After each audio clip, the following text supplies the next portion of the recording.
Hello guys, कैसे हैं आप। माय नेम इज विवेक धर्मशी और आज हम एक वीडियो बना रहे हैं। और ये जो वीडियो है ये है कंपनीज एक्ट 2013।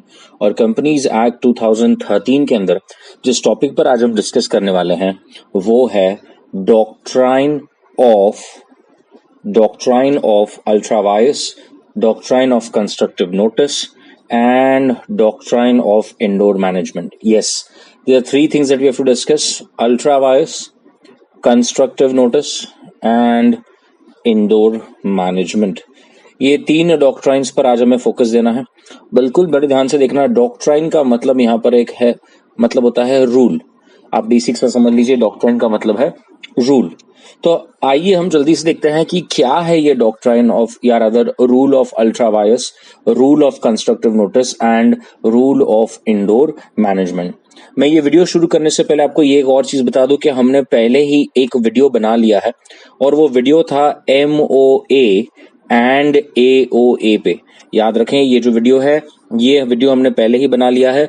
वीडियो का नाम है MOA एंड AOA।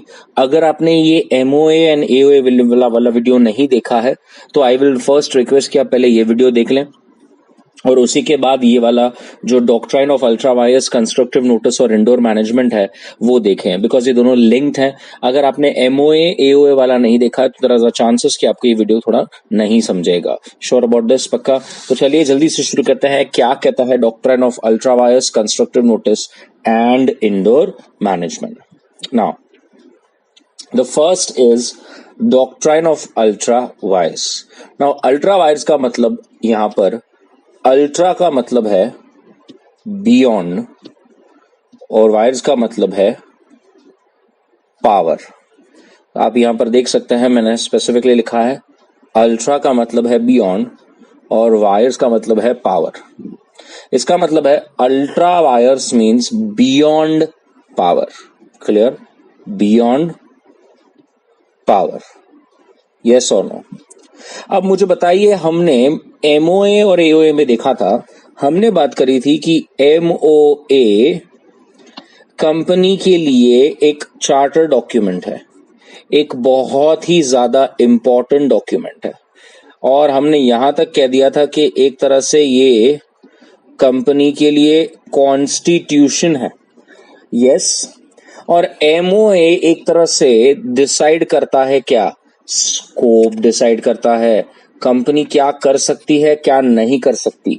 यस और नो? हमने MOA की बहुत ज्यादा डिटेल चर्चा में बात करी थी। अब ये रूल कहता है डॉक्ट्राइन ऑफ अल्ट्रा वायर्स, मतलब rule of going beyond the power. इसका मतलब ये है कि अगर कोई कंपनी अल्ट्रा वायर्स करती है कुछ काम, अब अल्ट्रा वायर्स करती है का मतलब क्या? बियॉन्ड द पावर्स, मतलब जो MOA ने एक आपका स्कोप, दायरा सेट कर लिया है, अगर आप उस दायरे या उस स्कोप्स के आगे जाते हो तो हम कहेंगे इट इज अल्ट्रा वायर्स। अब आप बोलोगे सर अल्ट्रा वायर्स बोलकर क्या होगा? अल्ट्रा वायर्स अगर कोई चीज हो गई मतलब it is beyond the scope which has been already defined in MOA, guys it will become null and void. उस चीज पर ना कोई थर्ड पार्टी कंपनी पर केस कर सकता है, ना कंपनी किसी पर केस कर सकता है। इतना खतरनाक रूल है ये। मैं एक बार फिर से आपके लिए रिपीट कर दूं, क्या कहा मैंने यहां पर, आपको समझ में आया क्या? कि MOA कंपनी का एक क्या डिसाइड कर लेता है? स्कोप डिसाइड कर लेता है। राइट? क्या डिसाइड कर लेता है? स्कोप डिसाइड कर लेता है। अब आपको जो MOA ने स्कोप डिसाइड किया है उसके अंदर ही रहना है। अगर आपने उससे ज्यादा बियॉन्ड द स्कोप कुछ काम किया तो हम क्या बोल देंगे? भैया दिस इज बियॉन्ड पावर्स। और अगर एक कोई चीज को बियॉन्ड पावर का नाम लग गया तो वो क्या हो जाएगा? Null and void. इसका मतलब वो कॉन्ट्रैक्ट पर ना कंपनी किसी थर्ड पार्टी को एनफोर्स कर सकती है कि आप अपने कॉन्ट्रैक्ट को निभाइए, ना थर्ड पार्टी कंपनी को एनफोर्स कर सकती है कि आप अपने कॉन्ट्रैक्ट को निभाइए।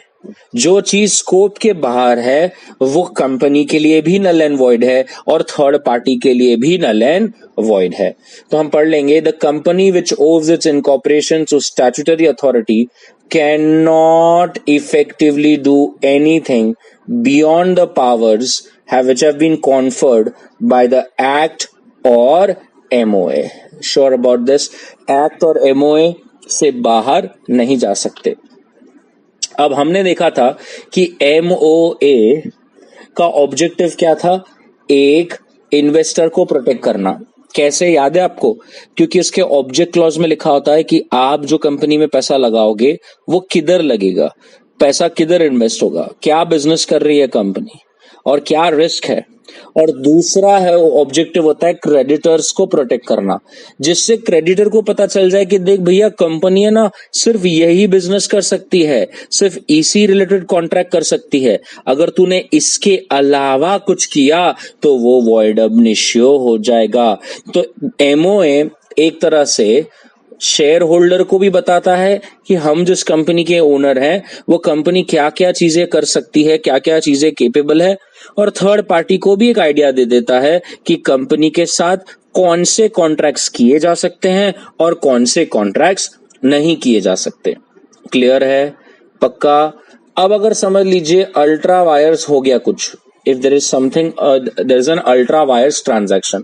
अब अल्ट्रा वायर्स ट्रांजैक्शन का मतलब है आपने ऐसा कुछ किया जो एमओए के स्कोप के बाहर है, तो क्या होगा? First, it is void ab initio.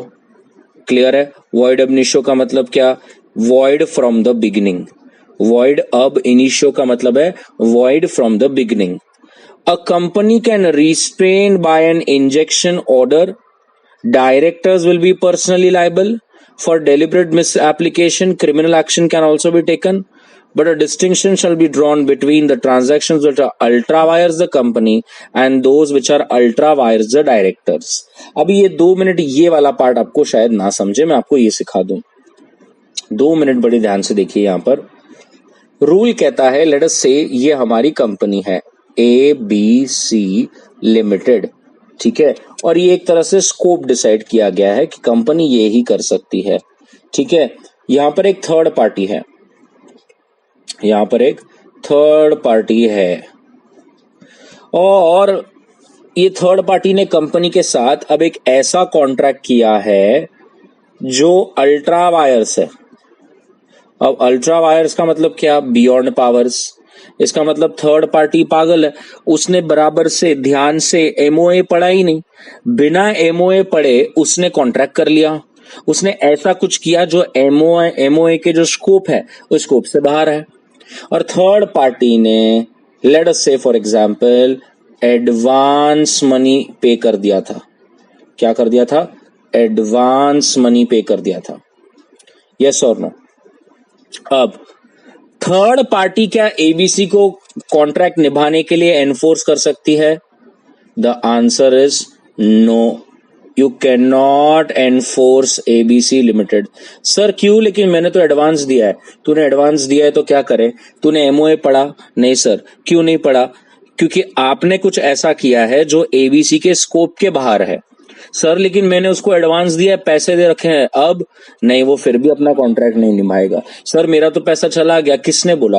आपको अगर मालूम है कि आपका दिया हुआ पैसा अभी भी एबीसी के पास है तो भले आप उसको कॉन्ट्रैक्ट निभाने का तो नहीं बोल सकते, लेकिन आप इंजेक्शन ऑर्डर पास कर वो जो पैसे हैं उस एबीसी उसके पहले कि उस पैसों को खर्च कर दे, आप उस पर एक इंजेक्शन ऑर्डर ला सकते हैं।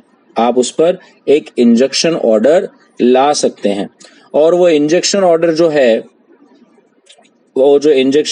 है it will help the third party to recover the money. Injunction का मतलब होता है एक तरह से स्टॉप करना, एक तरह से एबीसी लिमिटेड को वो काम करने से रोकना। तो वो कहता है कि आप वो रोक सकते हो। समझ लीजिए कि एबीसी लिमिटेड ने आपके एडवांस दिए हुए पैसे किसी पीक्यूआर को दे दिए, तो रूल कहता है ऐसे समय पे अगर आप प्रूफ कर दो कि मेरे दिए हुए पैसे ही एबीसी ने पीक्यूआर को दिया है, तो अब थर्ड पार्टी जो है वो पीक्यूआर के जगह पर आ जाएगी। जैसे पीक्यूआर पहले एबीसी के लिए क्रेडिटर था, अब पीक्यूआर के जगह जगह पर वो थर्ड पार्टी आएगी और थर्ड पार्टी ABC से पैसे ले सकती है। क्लियर है? Sure about this? तो ये बात अपने को एक ध्यान में रखना है कि अगर आपने MOA के बियॉन्ड कुछ किया है तो वो क्या रहेगा? Ultra vires. क्लियर है? अब और ये पॉइंट आपको मैंने क्लियर कर दिया। अब वो कह रहा है डायरेक्टर्स पर्सनली रिस्पॉन्सिबल रहेंगे अगर उन्होंने डेलिबरेट मिस एप्लीकेशन की और क्रिमिनल एक्शन भी लिया जा सकता है। ऑब्वियसली गाइस, कंपनी के डायरेक्टर्स को पता है कि कंपनी क्या कर सकती है, क्या नहीं कर सकती, और अगर वो थर्ड पार्टीज को उसके रिलेटेड मिसगाइड कर रहे हैं तो दे विल बी रिस्पॉन्सिबल। अब ये जो डब्बा है ये भी आपको मुझे समझाना पड़ेगा। ये कहता है a distinction must be drawn between transactions which are ultra wires the company and those which are ultra wires the directors। अभी दोनों में डिफरेंस क्या है ये भी आप अच्छी तरह से देख लें। एक तो ट्रांजैक्शन हो सकता है ultra vires the company. Ultra vires the company तो नल एंड वॉइड है, आप कुछ भी नहीं कर सकते। सर हमने ना जितने भी शेयर होल्डर्स है ना, हर पूरे के पूरे शेयर होल्डर्स ने, all share holders have agreed and pass unanimous resolution। क्या किया हमने? यूनानिमस रेजोल्यूशन पास किया है। सर यूनानिमस का मतलब एक साथ 100% शेयर होल्डर्स ने जो काम हमने किया ना उसको परमिशन दे दी। अब मैं आपको एक शॉकिंग न्यूज बोलूं, अगर कोई अल्ट्रा वायर्स द कंपनी है, अल्ट्रा वायर्स द कंपनी मतलब MOA में नहीं लिखा था लेकिन आपने किया, गाइज अगर सबके सब शेयर होल्डर्स यूनानिमसली भी रेजोल्यूशन पास करे ना, my friends, it will still be null and void. Sir क्या बात कर रहे हो?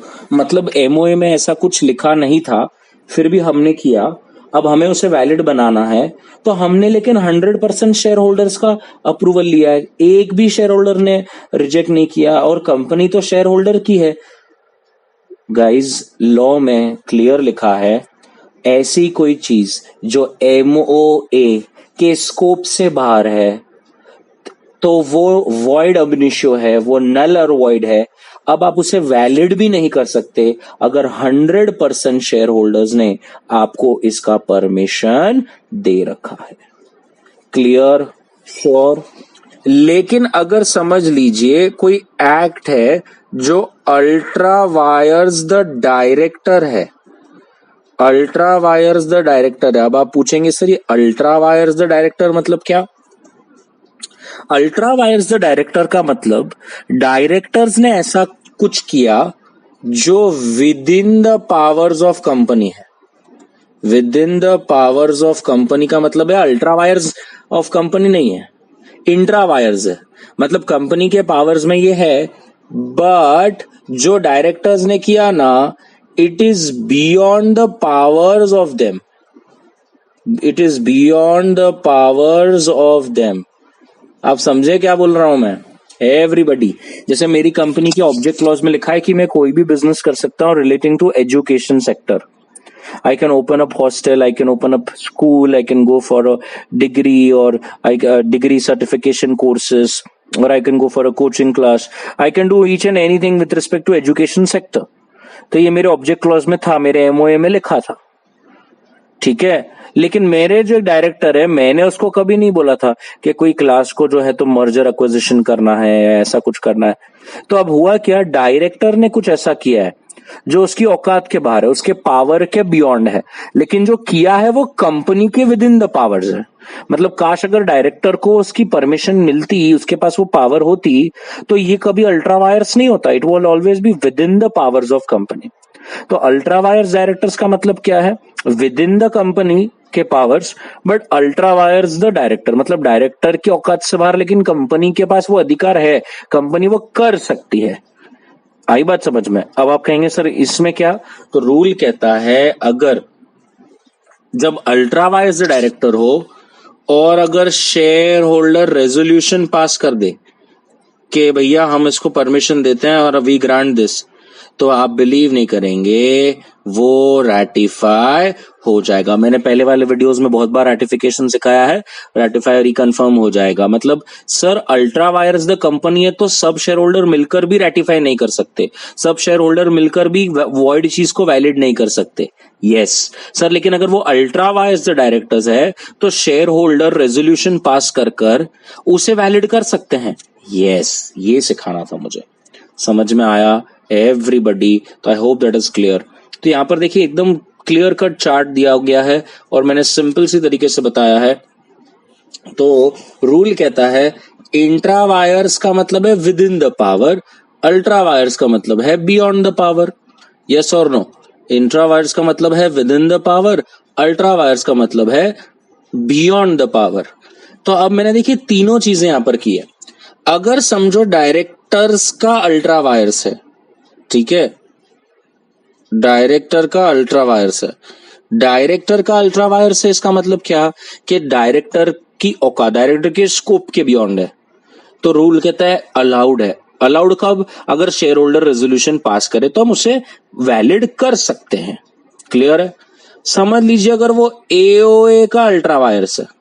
सर एओए का अल्ट्रा वायर्स मतलब एओए आपने ऐसा कुछ किया है जिसमें एओए की परमिशन नहीं थी, एओए में नहीं लिखा था, तो सर वो चलेगा? सुन लीजिए, वो भी अलाउड है। सर कैसे? रूल कहता है एओए को अमेंड कर कर उसे वैलिड किया जा सकता है। अच्छा, मतलब हमने कुछ ऐसा किया जो एओए में मेंशन नहीं था, तो अब जबकि वो एओए में था ही नहीं लेकिन हमने कर दिया, तो हमने जो किया वो अल्ट्रा वायर्स है। हाँ, लेकिन अगर हम अब एओए को अमेंड कर दें, चेंज कर दे और वो चीज अगर एओए में इंक्लूड कर दे तो क्या अब वो वैलिड हो जाएगा? हाँ, अब वो वैलिड हो जाएगा। ओके, मतलब डायरेक्टर्स का अल्ट्रा वायर्स या एओए का अल्ट्रा वायर्स रहा तो हम उसे वैलिड कर सकते हैं। यस, आप उसे वैलिड कर सकते हैं। लेकिन अगर एमओए का अल्ट्रा वायर्स है, मतलब something you have done which is beyond the powers of MOA, तो क्या हम उसे वैलिड कर सकते हैं? नहीं कर सकते। सर हम उसमें क्या करेंगे? जैसे एओए को अमेंड किया था वैसे एमओए को अमेंड करेंगे। मैंने बोला नहीं कर सकते। सर 100% शेयर होल्डर्स ने हाँ बोला, नहीं कर सकते। अच्छा, मतलब 100% शेयर होल्डर्स ने बोला तो भी नहीं कर सकते, एमओए को अमेंड कर कर उस चीज को इंक्लूड कर दें तो वो भी नहीं चलेगा। ओके ओके ओके, मतलब सिर्फ डायरेक्टर्स का अल्ट्रा वायर्स और एओए का अल्ट्रा वायर्स ही चलेगा। यस, एमओए का कुछ अल्ट्रा वायर्स रहा तो अलाउड नहीं है।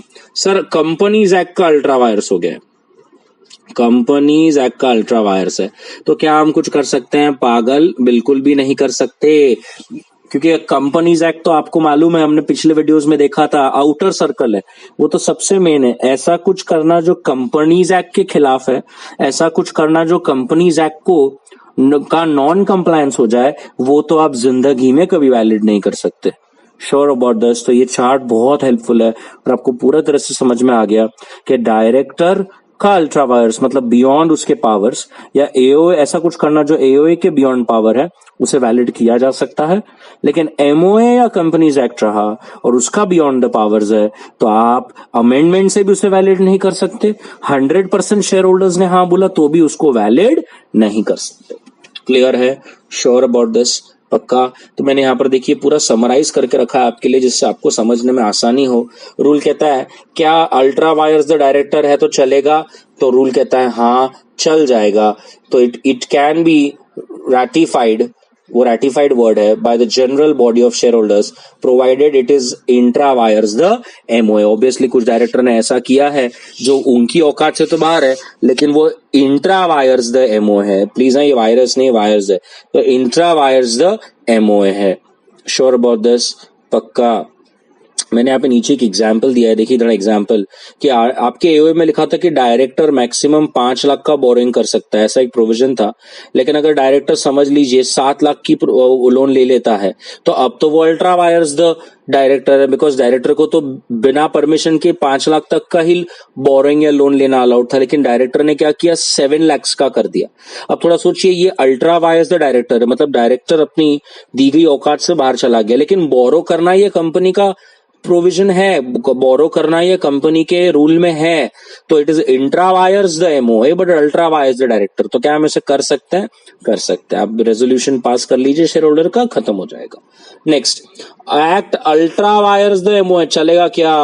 Act ultra vires the MOA है, नहीं चलेगा सर, नहीं चलेगा, नहीं। So you can not rectify beyond the power if within the scope some chances to carry on certain ancillary activities which are in tune with the main object। main object related जुड़ता अगर कुछ है तो that is okay, वरना आप उसे ratify नहीं कर सकते। याद करना है, आप इसको ratify वर्ड है, मुझे डर लग रहा है, ये ratify है, आप उसे ratify नहीं कर सकते। क्लियर है? नेक्स्ट, एक्ट जो है वो अल्ट्रा वायर्स द आर्टिकल है, चलेगा क्या? चलेगा। तो you have to just ratify, आपको एमओए एओए को क्या करना है? अल्टर करना है। ये हमने पीछे भी बात की, by passing a special resolution. Sure about this? पक्का? Act ultra vires the act है, चलेगा? नहीं चलेगा, रेटिफाई नहीं कर सकते, it is null and void. और अगर कंपनी करता है तो भैया सिर्फ वॉइड ही नहीं, वो तो इलीगल भी हो जाएगा। Sure about this? पक्का? So I hope you have the complete idea of what is ultra wires, मतलब beyond powers, and intra wires मतलब within the powers। अगर डायरेक्टर्स का अल्ट्रा वायर्स तो वैलिड कर सकते हैं क्या? हाँ। अगर अल्ट्रा वायर्स द एओ है तो कर सकते हैं क्या? हाँ। अगर अल्ट्रा वायर्स द एमओ है तो कर सकते हैं क्या? नहीं। अगर अल्ट्रा वायर्स द एक्ट है तो कर सकते हैं क्या? नहीं। Sure about this? पक्का? Everybody, this is a small example of ultra wires as a case law, Ashbury Railway Carriage and Iron and Company। और 2 मिनट अगर आपको चाहिए तो मैं समझा दूं। इसका मेन ऑब्जेक्ट था रेलवे वैगन्स बनाना। ओके, उसका मेन ऑब्जेक्ट था रेलवे के जो हमारे डब्बे होते हैं रेलगाड़ी के, वो डब्बे बनाना। और जो ये है एशबरी, उसने एक कॉन्ट्रैक्ट किया कि agree to provide finance to manufacture railway, and Richie the mechanic wanted to manufacture the wagons, but the finance was cancelled by company containing that it is beyond the objects of its MOA। और and में उसने वो cancel कर दिया कि हम नहीं कर सकते। तो रिची ने कंपनी पर क्लेम कर दिया कि तो क्या, अगर मैन्युफैक्चरिंग आप रेलवे करते हो तो उसका फाइनेंसिंग भी तो obviously well with in the scope है, तो उसमें क्या दिक्कत है। लेकिन कोर्ट ने बाद में डिसाइड किया कि नहीं, ऐसा अलाउड नहीं है, जबकि उनके स्कोप में वो नहीं लिखा था, तो it is beyond it's scope और आप वो जो काम है वो नहीं कर सकते। इसका और भी एक बेसिक तरीके से अगर मैं आपको स्टोरी बताऊं तो वो कुछ ऐसा था कि एक्चुअल में कंपनी का, जैसे मैंने बोला, मेन ऑब्जेक्ट था रेलवे वैगन्स को बनाना या बेचना या सोफोर्थ करना या ऐसी कोई बिजनेस करना।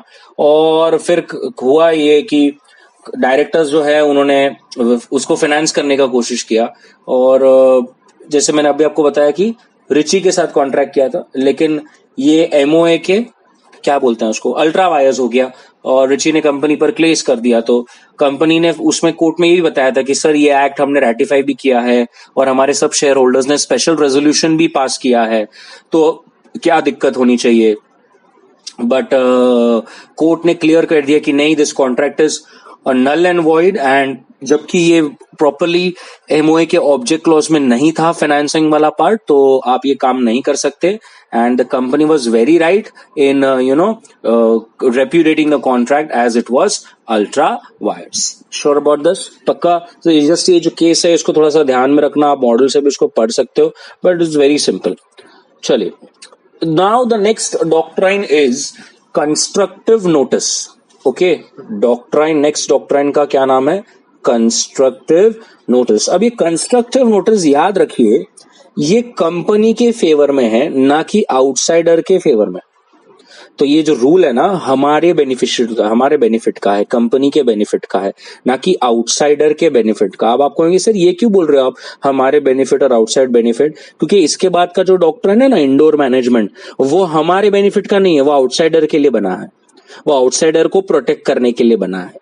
आई बात समझ में? तो अब पहली बात मैं आपको क्या बता रहा हूं, डॉक्ट्राइन ऑफ कंस्ट्रक्टिव नोटिस का मतलब पहले तो ये समझ ले कि ये जो रूल है ये किसके बेनिफिट का है? हमारे कंपनी के बेनिफिट का है। क्या ये आउटसाइडर मतलब थर्ड पार्टी के बेनिफिट का है क्या? नहीं। ये पहले क्लियर हो गया क्या? Sure about this everybody? Now अब ये डॉक्ट्राइन ऑफ कंस्ट्रक्टिव नोटिस बोलता क्या है, पहले ये तो समझे। डॉक्ट्राइन ऑफ कंस्ट्रक्टिव नोटिस ये कहता है कि कभी भी आउटसाइडर, आउटसाइडर मतलब कौन, थर्ड पार्टी, कभी भी आउटसाइडर जब कंपनी के साथ डील करता है तो हम ये प्रिज्यूम्ड करेंगे, हम ये मान के चलेंगे कि उसने डील करने से पहले एमओए एओए रीड किया है, फिर उसने किया हो या ना किया हो, हमें उससे कोई लेना देना नहीं है। बहुत मस्त रूल है, आपको समझ में आया क्या? मैं फिर से एक बार बोल रहा हूं, जब कभी भी हम किसी थर्ड पार्टी के साथ कॉन्ट्रैक्ट करेंगे, ठीक है, तो हम ये अज्यूम करके चलेंगे कि उस थर्ड पार्टी ने हमारे कंपनी का एमओए एओए पढ़ा है, उसे पता है हम कौन से कॉन्ट्रैक्ट्स कर सकते हैं, कौन से कॉन्ट्रैक्ट्स नहीं कर सकते, और फिर ही उसने हमारे साथ कोई भी कॉन्ट्रैक्ट या एग्रीमेंट करने का निर्णय लिया है। फिर उसने पढ़ा नहीं पढ़ा वो हमारा कॉल नहीं है। इसीलिए मैंने यहां पे क्या लिखा है, देखिए जो मैं अभी येलो कर रहा हूं, outsiders can not plead for ignorance. बाद में कल जाकर अगर कंपनी ने कॉन्ट्रैक्ट को रेप्यूडेट कर दिया, रेप्यूडेट मतलब कैंसिल कर दिया, और ऐसा बोल दिया कि हम ये कॉन्ट्रैक्ट नहीं करेंगे, और कल जाके आउटसाइडर आ गया और बोला कि मैं आप पे केस कर दूंगा, आप क्यों नहीं करेंगे, और आपने बोल दिया कि भैया हम नहीं कर सकते बिकॉज ये तो अल्ट्रा वायर्स है, तो बाद में तो कल जाके वो बोलेगा अरे अल्ट्रा वायर्स था, मुझे क्या मालूम, मैंने तो कभी एमओए पढ़ा ही नहीं। तो हमें उसको बोलना है पोपट डॉक्ट्राइन ऑफ कंस्ट्रक्टिव नोटिस, क्योंकि डॉक्ट्राइन ऑफ कंस्ट्रक्टिव नोटिस में क्लियर कट लिखा है कि आपका प्रॉब्लम है, ये आपने नहीं पढ़ा, हमारा नहीं। हम तो ये मान के चलते हैं कि जो भी हमारे साथ कॉन्ट्रैक्ट कर रहा है वो एमओए और एओए पढ़कर हमसे कॉन्ट्रैक्ट कर रहा है। अब समझ में आया कि मैं ऐसा क्यों बोल रहा हूं कि ये हमारे फेवर में है ना कि आउटसाइडर, क्योंकि ये हमें एक तरह का एक बेनिफिट देता है कि भैया भुगतना है तो किसको भुगतना पड़ेगा, थर्ड पार्टी को।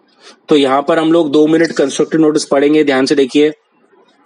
सेक्शन 399 कहता है कि जो भी व्यक्ति को चाहिए इलेक्ट्रॉनिक माध्यम से कोई भी डॉक्यूमेंट जो रजिस्ट्रार के पास फाइल किया गया है या उसका जो रिकॉर्ड है, एक्सट्रैक्ट है, इंक्लूडिंग सर्टिफिकेट ऑफ इनकॉर्पोरेशन, वो एक नॉमिनल प्रिस्क्राइब फी देकर देख सकता है। क्या कहा, सेक्शन 399 कहता है कोई भी व्यक्ति को कोई भी कंपनी के बेसिक डॉक्यूमेंट्स जो आरओसी में फाइल किए गए हैं, अगर आपको उसकी कॉपी, उसका एक्सट्रैक्ट, उसके कोई डॉक्यूमेंट, यहां तक कि सर्टिफिकेट ऑफ इनकॉर्पोरेशन भी देखना हो तो आप नॉमिनल फीस भरकर देख सकते हैं। अच्छा, द एमओए एंड एओए जो आरओसी में रजिस्टर करती है कंपनी, आपको तो पता है, आपने इनकॉर्पोरेशन ऑफ कंपनी वाला मेरा वीडियो देखा है, तो जब कंपनी इनकॉर्पोरेट करती है एमओए एंड एओए वाला, when registered with the register becomes a public document. और आपको मालूम है जब कोई पब्लिक डॉक्यूमेंट बन जाता है तो can I say it is available for inspection to all, and they are available for inspection to any person on the payment of nominal fees. In other words, section 399 gives the right of inspection to all। मतलब अगर section 399 में ये भी बोला है कि कोई भी व्यक्ति कंपनी के डॉक्यूमेंट देख सकता है, दूसरा ये भी बोला कि एमओए और एओए पब्लिक डॉक्यूमेंट्स है, इसका मतलब जिसे चाहिए वो उसे देख सकता है, तो फिर बात खत्म हो गई। It is the duty of every person जो भी कंपनी के साथ डील कर रहा है to inspect the document first. पहले वो चेक करें कि जो वो हमारे साथ कॉन्ट्रैक्ट करना चाह रहे हैं क्या is it in compliance with the provisions, but whether a person reads them और नॉट, हम तो ये प्रिज्यूम करके चलेंगे कि आपको हमारे एमओए और एओए में क्या लिखा है वो पता है, और ये जो हम प्रिज्यूम कर चलते हैं कि आपको नोटिस है, इस रूल को कहते हैं doctrine of constructive notice. Clear, sure about this, एकदम अच्छी तरह से एग्जाम में क्या बोलना है बराबर से कि सेक्शन 399 सबको पावर देता है कि जिसको भी चाहिए भैया कंपनी के हर डॉक्यूमेंट जो आरओसी में फाइल किए गए हैं आप उसे देख सकते हो। यहां तक कहा गया है कि एमओए और एओए पब्लिक डॉक्यूमेंट्स है, पब्लिक मतलब available for inspection to any person. तो फिर आपने क्यों नहीं देखा, आपने देखकर हमारे साथ कॉन्ट्रैक्ट करना चाहिए था, आपको ये पता होना चाहिए था कि हम कौन से कॉन्ट्रैक्ट कर सकते हैं और कौन से कॉन्ट्रैक्ट नहीं कर सकते। क्लियर है, श्योर अबाउट दिस एवरीबडी, पक्का? तो मैंने एक शॉर्ट में बेसिक से पॉइंट्स बना लिए, फटाक से देख लेंगे. So doctrine of constructive notice, a person is expected to inspect the basic document that is MOA and OA which is easily available at ROC office before any transaction with company. Company से transaction करने से पहले हर व्यक्ति ने MOA और AOA पढ़ लेने चाहिए. Next, every person dealing with the company is presume कि आप MOA पढ़कर आए हो, और सिर्फ पढ़कर ही नहीं आए हो, आप उसे उसके ट्रू पर्सपेक्टिव में भी उसे समझते हैं. इस रूल को कहते हैं रूल ऑफ कंस्ट्रक्टिव नोटिस. उसको ये नॉलेज होना चाहिए what action is not authorise to be director. Even if he has not inspected his document, he would be assume कि उसने ये किया है. It is not feasible for practical business purpose. Yes, ऐसा ऑब्वियसली हम practically थोड़ी ना कोई भी कंपनी के साथ डील करने से पहले कहते हैं कि रुक जा, मैं तेरे MOA देखता हूं. सो यहाँ पर रूल कहता है, एक एग्जांपल है, one of the articles of company में लिखा था कि कोई भी बिल्स ऑफ एक्सचेंज को वैलिड होने के लिए कम से कम 2 डायरेक्टर्स की साइन होनी चाहिए. अब अगर बिल्स ऑफ एक्सचेंज में सिर्फ एक ही डायरेक्टर की साइन थी और आपने बिना MOA और AOA उसे पढ़ लिया, तो फिर उसके बाद याद रखना द पेई can not claim under the bill, क्योंकि आपने AOA पढ़ा ही नहीं और आपने ऐसे ही एक ही डायरेक्टर साइन किया हुआ बिल्स ऑफ एक्सचेंज को एक्सेप्ट कर लिया. अब जब मेच्योरिटी आएगी तो आप क्लेम नहीं कर सकते कंपनी से, बिकॉज कंपनी ने पहले ही अपने MOA और AOA में लिख रखा था कि 2 डायरेक्टर साइन करे तो ही वो बिल्स ऑफ एक्सचेंज वैलिड रहेगा. Sure about this everybody. तो याद रखना, कल जाकर हम जो भी कंपनी के साथ डील करते हैं वो हमारा बैंड ना बजा दे ये बोलकर कि पोपट हमारे तो MOA में ऐसा लिखा था, हमारे तो AOA में ऐसा लिखा था, और वो अल्ट्रा वायर्स है और अब हम कर नहीं सकते. और डॉक्ट्राइन ऑफ कंस्ट्रक्टिव नोटिस, आपको ये पता होना चाहिए था कि हम क्या कर सकते और क्या नहीं. अब आपने नहीं पढ़ा तो उसमें हमारी गलती नहीं है, ऐसा ना हो. इसलिए it's always better that you whenever you transact with the company you are completely aware about what the company can do and what the company can not do. Sure about this? Pakka, everybody. So doctrine of indoor management. अब the third one, doctrine of indoor management. Very important. अब यहाँ पर एक sentence लिखा है मैंने, देखिए, doctrine of indoor management is the exception to doctrine of constructive notice. ध्यान से देखिए मैं क्या कर रहा हूं, क्या बोला मैंने, it's an exception to doctrine of constructive notice. अब ये कंस्ट्रक्टिव नोटिस का एक्सेप्शन क्यों बोला गया? क्योंकि अब ये जो रूल है, yes you guessed it right, ये जो रूल है अब ये कंपनी के फेवर में नहीं, आउटसाइडर के फेवर में है. ये एक तरह से आउटसाइडर को कुछ एक्सटेंट तक प्रोटेक्शन देने के लिए बनाया गया है, ना कि कंपनी को प्रोटेक्शन देने के लिए बनाया गया है. अब ये क्या कहता है, थोड़ा ध्यान से देखिए, ये मैं पहले हिंदी में पढ़ लूं. ये रूल कहता है कि माना कि हर व्यक्ति को आपके MOA और AOA की नॉलेज होनी चाहिए. मान लिया, ठीक है, एग्रीड कि आपके MOA और AOA की हमें नॉलेज होनी चाहिए. लेकिन रूल ये कहता है, देखिए इसका नाम क्या है, इंडोर मैनेजमेंट. इंडोर मैनेजमेंट मतलब ये रूल कहता है, लेकिन आप ये पब्लिक से एक्सपेक्ट नहीं कर सकते कि आपके इंटरनल अफेयर्स, कंपनी के इंटरनल अफेयर्स का आउटसाइडर्स को, थर्ड पार्टी को नॉलेज हो. ये आप एक्सेप्ट नहीं कर सकते, ये आप एक्सपेक्ट नहीं कर सकते. और कल जाकर आपने इंटरनली कुछ अपना डिसाइड करा है और उससे अगर कभी थर्ड पार्टी को दिक्कत पहुंचती है तो आप कंस्ट्रक्टिव नोटिस चिल्ला चिल्ला कर इसका फायदा नहीं ले सकते. बिकॉज अब एक इंडोर मैनेजमेंट रूल आया है विच clearly states and protects the outsiders, stating that that is something that you had done internally between your directors or in a meeting you have taken a decision. Such thing was never mentioned in the MOA or AOA, and therefore the company will be liable. The company will have to enforce the contract. The company will have to fulfill the whatever has been mentioned in the contract. तो देखिए यहाँ पर rule कहता है, in no sense the outsiders are deemed to be having the notice of internal affairs of company. कोई भी आप ऐसा एक्सपेक्ट नहीं कर सकते कि भैया बाहर के लोगों को आपके घर में जो चल रहा है उसके बारे में पता चले. यस और नो? आपको कंपनी की मीटिंग में बोर्ड ऑफ डायरेक्टर्स के डिसीजंस क्या ले रहे हो इसका कैसे पता चलेगा भैया आउटसाइडर को? तो फॉर इंस्टेंस एक एग्जांपल देख लीजिए. If an act is authorised by article और MOA, an outsider is entitled to assume कि भैया सब details. This can be explained with the help of a landmark case, the Royal British Bank versus Turquoise. So this is the doctrine of indoor management, which is also known as Turquoise rule. अब ये Turquoise rule या royal British bank क्या है? ये बहुत बड़ा case study है, ये बहुत बड़ा केस लॉ है, और ये हमेशा इंडोर मैनेजमेंट सिखाने के लिए यूज किया जाता है. Sure about this? पक्का? तो इस केस में क्या हुआ था, लेट अस सी. इस केस में ऐसा था कि मैं आपको एक बेसिक सा बता दूं.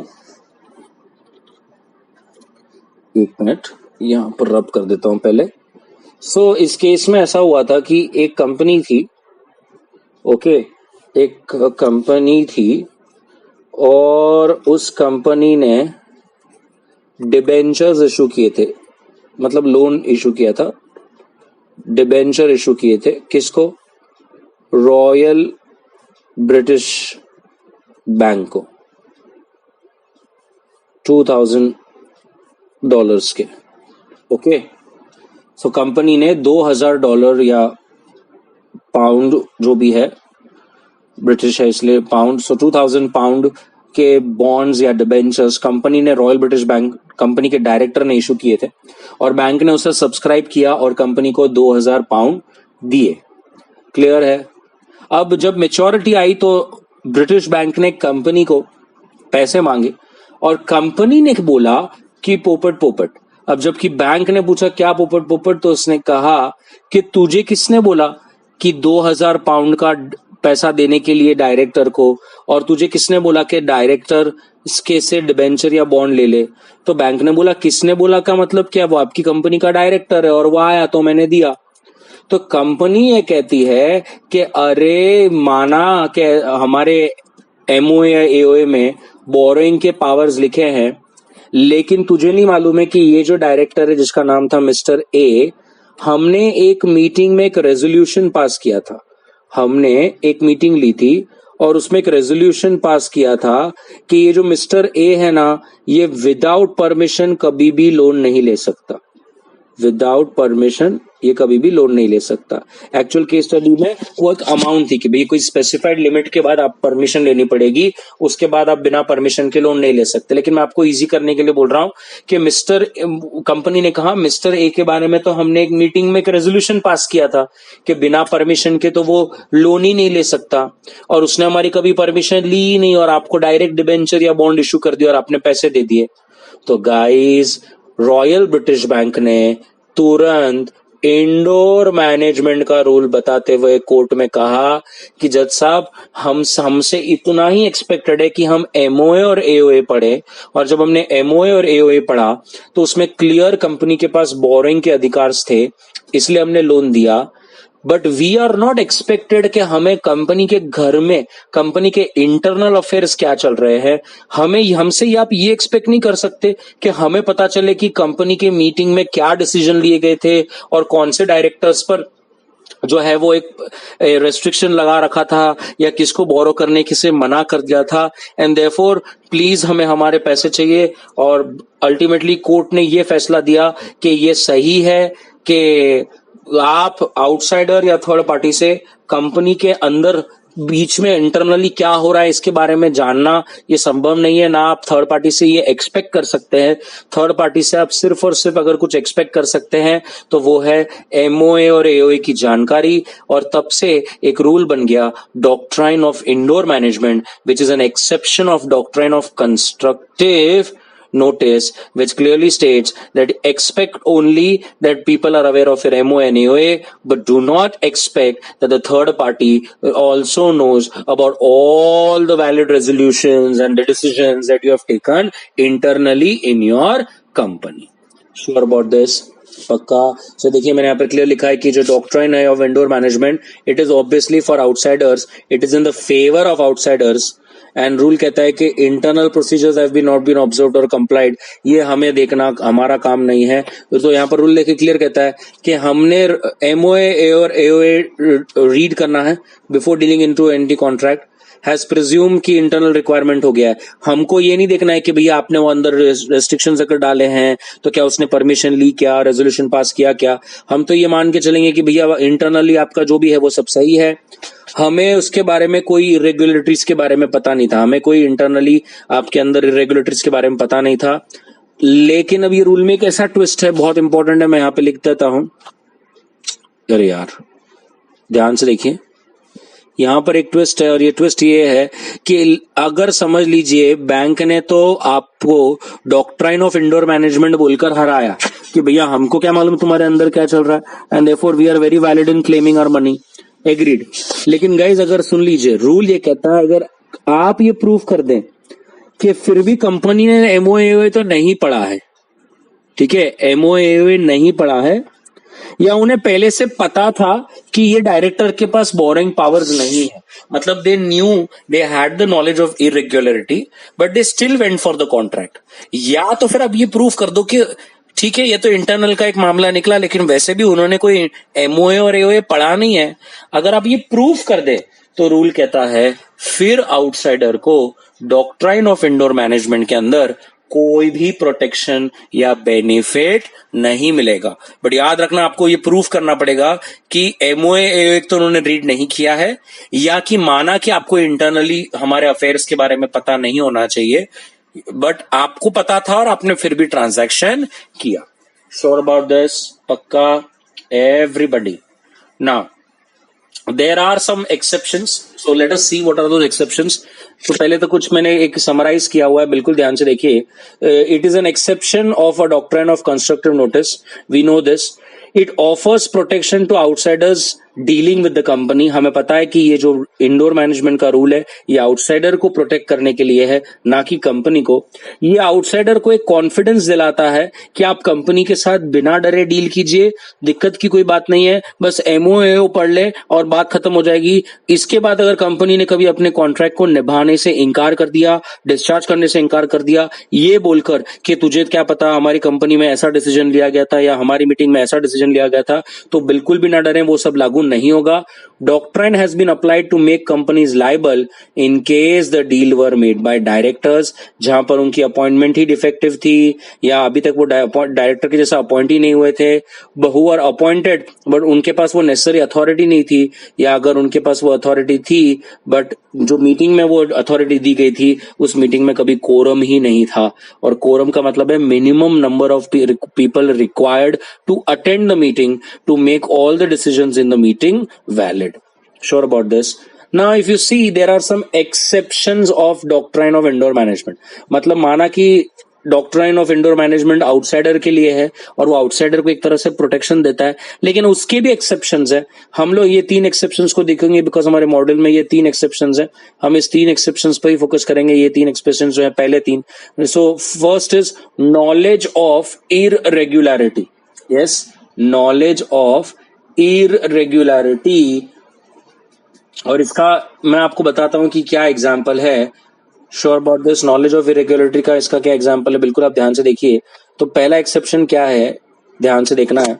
लेट अस से फॉर एग्जाम्पल यहाँ पर एक कंपनी है ABC लिमिटेड, ठीक है, और उसके ये 3 डायरेक्टर्स हैं, ये डायरेक्टर्स हैं उसके, ठीक है।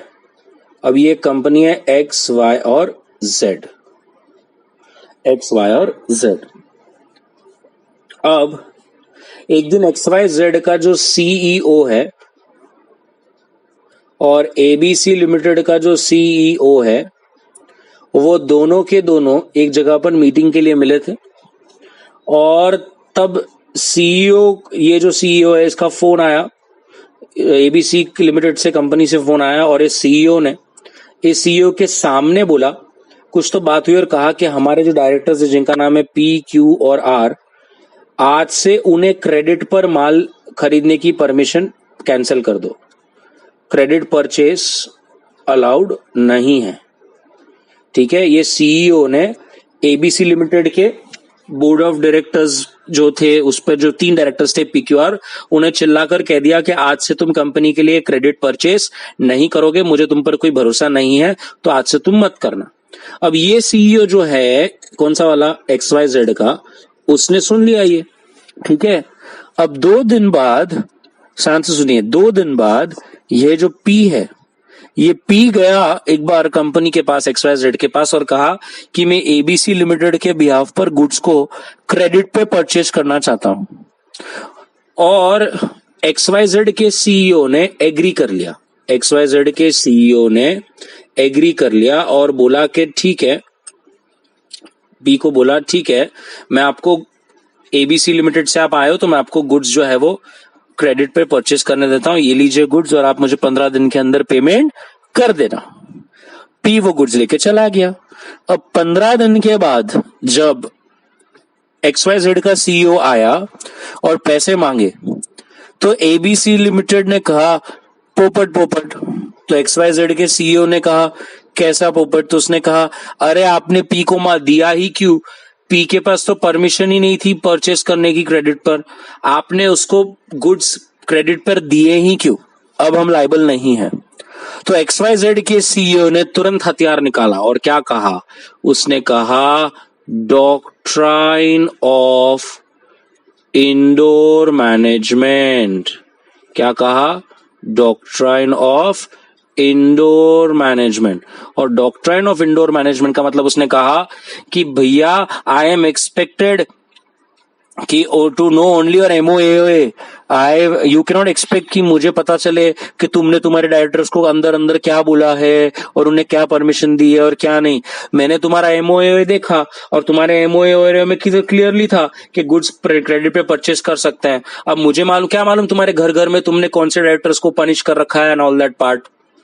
तो गाइज ये जो सीईओ है ये स्माइल करने लगा और उसने कहा तूने बहुत बड़ी गलती की, तूने पूरा कंपनी लॉ नहीं पढ़ा है। तो उसने कहा क्यों, क्या हुआ? तो उसने कहा माना कि डॉक्ट्राइन ऑफ इंडोर मैनेजमेंट तेरे को प्रोटेक्ट करने के लिए है, but doctrine of indoor management का एक एक्सेप्शन है, नॉलेज ऑफ इररेगुलरिटी। कौन सा? Knowledge of irregularity. इसका मतलब यह है कि सीईओ ने कोर्ट में ये प्रूव किया कि माना कि XYZ कंपनी या उसके सीईओ को ये पता होना की जरूरत नहीं है कि मेरे कौन से डायरेक्टर्स को मैंने क्रेडिट पर गुड्स परचेस करने से मना किया है, लेकिन इस केस में क्या ये सीईओ को पता था कि पी के पास परमिशन नहीं है? और ये प्रूव हुआ कि हाँ उसे पता था।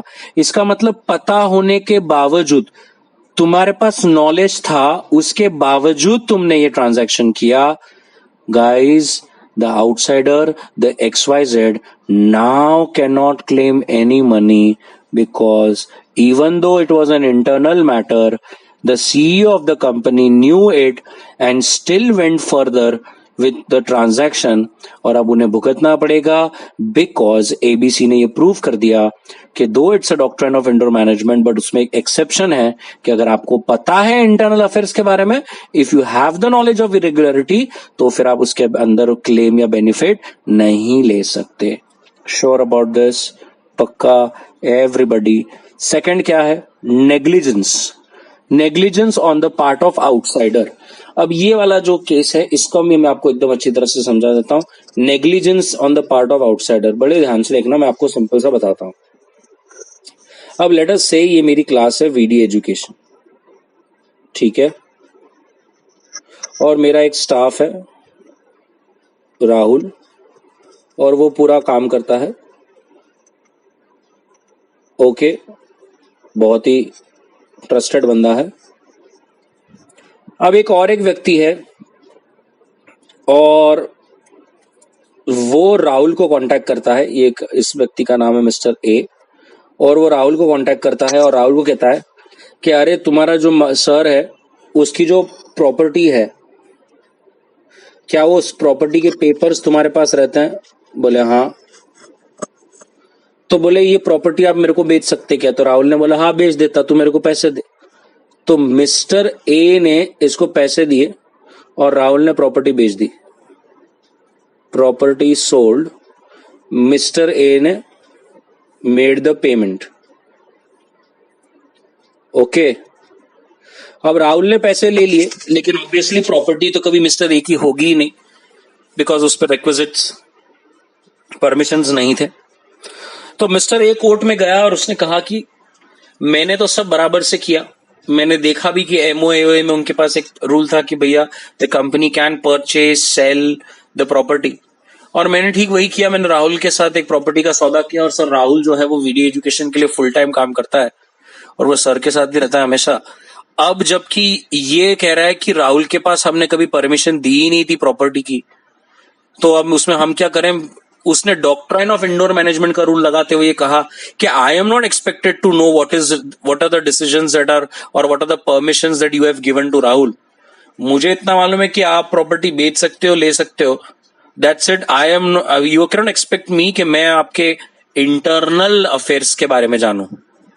तो गाइज, क्या मिस्टर ए प्रॉपर्टी पर क्लेम ले सकता है? The answer is no. क्यों? मेरे को बताइए। मिस्टर ए में इतना भी बेसिक कॉमन सेंस नहीं है, बेसिक कॉमन सेंस नहीं है, या उसके पार्ट पर इतना ज्यादा नेग्लिजेंस है कि उसको ये तक नहीं मालूम कि क्या ऑफिस बॉय और स्टाफ के पास इतनी पावर या अथॉरिटी होती है कि वो मालिक की प्रॉपर्टी बेच दे और प्रॉपर्टी के पैसे उसके हाथ में दे। जरा बताइए, क्या इतना भी कॉमन सेंस या नेग्लिजेंस हो सकता है? बिल्कुल भी नहीं। तो रूल कहता है अगर आप ये कोर्ट में प्रूफ कर दो कि माना के सामने वाले से हम एक्सपेक्ट नहीं कर सकते कि वो कंपनी के इंटरनल अफेयर्स को समझे, लेकिन आप ये प्रूफ कर दो कि अगर वो थोड़ा सा भी अपना कॉमन सेंस यूज कर सकता, अगर वो थोड़ा सा भी नेग्लिजेंस को अवॉइड करता, तो आसानी से इस फ्रॉड में गिरने से बच जाता, आसानी से उसे सिचुएशन का पता चल जाता। तो फिर आउटसाइडर इंडोर मैनेजमेंट रूल का बेनिफिट नहीं ले सकता। Sure about this? पक्का? मैं आपको इसके रिलेटेड एक केस स्टडी बताना चाहूंगा। एक केस स्टडी है, वो केस स्टडी कौन सी है वो भी आप ध्यान से देख लीजिए। सो एक कंपनी थी, okay, there was a company, और लेट अस से वो कंपनी का नाम हम बोलेंगे अगेन ABC, और एक बैंक थी, ठीक है। अब ABC का एक डायरेक्टर था मिस्टर राज। तो मिस्टर राज ने बैंक को अप्रोच किया for a loan, for a company के लिए लोन, ना कंपनी के लिए लोन, और ABC लिमिटेड की सब रिक्वायर्ड परमिशंस वगैरह डायरेक्टर के पास थी। तो बैंक को अप्रोच किया और बैंक ने सब चेक किया, एवरीथिंग वाज इन ऑर्डर। तो बैंक ने बोला ओके, और लोन इज सैंक्शन। अब जैसे ही बैंक ने बोला कि और loan is sanction, mister Raj ने बैंक को बोला कि आप लोन की amount transfer it to my personal account. मतलब मिस्टर राज ने बैंक को क्या बोला कि लोन की अमाउंट आप कंपनी के अकाउंट में मत डालिए, लोन का पैसा आप, मेरा नाम है राज, मेरे पर्सनल अकाउंट में डाल दीजिए। और बैंक जो है उसने वो पैसा मिस्टर राज के पर्सनल अकाउंट में डाल दिया। क्लियर है? Sure about this? अब मेच्योरिटी के वक्त जब बैंक ABC के पास गया तो ABC ने कहा कि हमने तो कोई लोन लिया नहीं है यार, अदर हमें तो कभी कोई पैसा मिला नहीं है, और आपने अगर दिया भी तो राज को क्यों दिया? तो बैंक ने फिर बोला मैं तो इंडोर मैनेजमेंट, मुझे क्या मालूम कि मिस्टर राज के पास अथॉरिटी है बोरो करने की या नहीं, and I am not expect, you can not expect कि मुझे आपके इंटरनल अफेयर्स के बारे में पता हो। तो फिर डॉक्ट्राइन ऑफ इंडोर मैनेजमेंट लेकर मुझे बेनिफिट मिलना चाहिए और आपको मुझे मेरे पैसे लौटाने पड़ेंगे। अब गाइज, हमने अभी पॉइंट देखा, अगर ABC ये प्रूव कर दे कि बैंक में अगर थोड़ा भी कॉमन सेंस होता, यस, थोड़ा सा भी कॉमन सेंस होता, या वो अपने पार्ट पर बिल्कुल भी नेग्लिजेंस नहीं करते, तो उसे इतना समझना चाहिए था कि कंपनी का लोन है तो वो कंपनी के बैंक अकाउंट में जाना चाहिए या डायरेक्टर के पर्सनल अकाउंट में जाना चाहिए? कहाँ जाना चाहिए आपके हिसाब से? यस, कंपनी के अकाउंट में जाना चाहिए। मतलब बैंक की तरफ से इतना नेग्लिजेंस था कि उसने कंपनी का लोन कंपनी के अकाउंट में डालने के बजाय डायरेक्टर के पर्सनल अकाउंट में डाल दिया।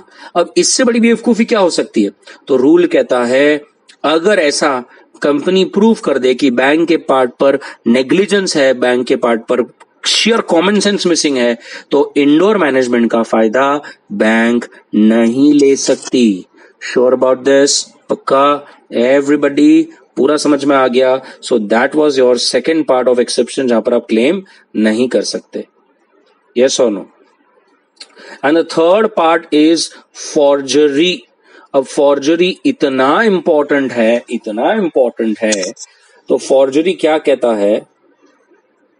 फॉर्जरी ये कहता है कि अगर कल जाकर, फॉर्जरी का मतलब अगर आपको पहले नहीं पता है तो मैं आपको बता दूं, फॉर्जरी का मतलब है किसी की झूठी सिग्नेचर करना। यस, मतलब सामने वाले का सिग्नेचर कॉपी करना और किधर डालना। अब फॉर्जरी गाइज लॉ के नजर में इज नल एंड वॉइड है, इवन इफ सामने वाले ने उसे गुड फेथ में लिया हो। क्या बोला, समझ में आया क्या? इवन इफ सामने वाले ने अगर उसे गुड फेथ में लिया हो। अब आपको मैं इसका एक सिंपल सा एग्जांपल दे दूंगा तो आपको अभी तुरंत समझ में आ जाएगा। एक कंपनी थी, यस, और एक बंदा था, और कंपनी ने, तो उस बंदे ने जो है शेयर्स को परचेज किया, किसी से शेयर्स परचेज किए। तो जो शेयर सर्टिफिकेट होता है,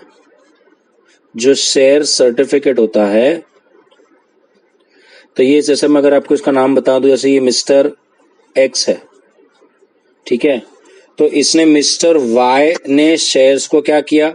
बेचा, और मिस्टर एक्स ने शेयर को क्या किया? बाय किया। ठीक है, मिस्टर वाई ने सेल किया, मिस्टर एक्स ने बाय किया, शेयर्स को परचेज किया। तो जो शेयर सर्टिफिकेट होता है वो तो देना पड़ेगा ना मिस्टर एक्स को। तो शेयर सर्टिफिकेट पर ये मिस्टर वाई ने एबीसी के एक आधा डायरेक्टर था मिस्टर पी, उसके साथ फ्रॉड किया। दोनों ने मिलकर क्या किया? ये जो शेयर सर्टिफिकेट होता है ना, उस पर कंपल्सरी कंपनी के एक डायरेक्टर और कंपनी सेक्रेटरी का सिग्नेचर चाहिए, लेट अस से फॉर एग्जांपल। तो उन्होंने क्या किया? कंपनी सेक्रेटरी की झूठी सिग्नेचर करी, फॉर्जरी करी, और झूठी सिग्नेचर कर कर मिस्टर एक्स को दे दिया कि भैया तेरे को कंपनी ने भी परमिशन दे दी। अब पीछे से पता चला कि अरे ये तो सर्टिफिकेट जो है ये कंपनी ने कभी इशू ही नहीं किया, ये कंपनी की तरफ से बराबर से इशू ही नहीं हुआ, बिकॉज जो इशूइंग अथॉरिटी थी उसने कभी उस पर साइन ही नहीं किया। उस पर तो किसी ने इशूइंग अथॉरिटी की साइन की क्या की है? फॉर्जरी। और फॉर्जरी का मतलब क्या होता है? नल एंड वॉइड। क्लियर है? तो गाइज अब कल जाकर बेचारा मिस्टर एक्स ये नहीं बोल सकता कि मुझे क्या पता एबीसी के अंदर तुम्हारे कंपनी में क्या चल रहा है और किसका साइन है और किसने साइन करना चाहिए और किसना नहीं। मैंने तो मेरे पैसे दिए हैं, बात खत्म हो गई, साइन आ गया, मेरे को मेरा शेयर सर्टिफिकेट मिलना चाहिए। बट गाइज लॉ में लिखा है भले ही आपने गुड फेथ में शेयर्स लिए हो, भले ही आपसे एक्सपेक्टेड नहीं है कि इंटरनल अफेयर्स के बारे में जाना जाए, लेकिन अगर फॉर्जरी का मामला है, गलत सिग्नेचर का मामला है, तो इंडोर मैनेजमेंट में आप बेनिफिट नहीं ले सकते।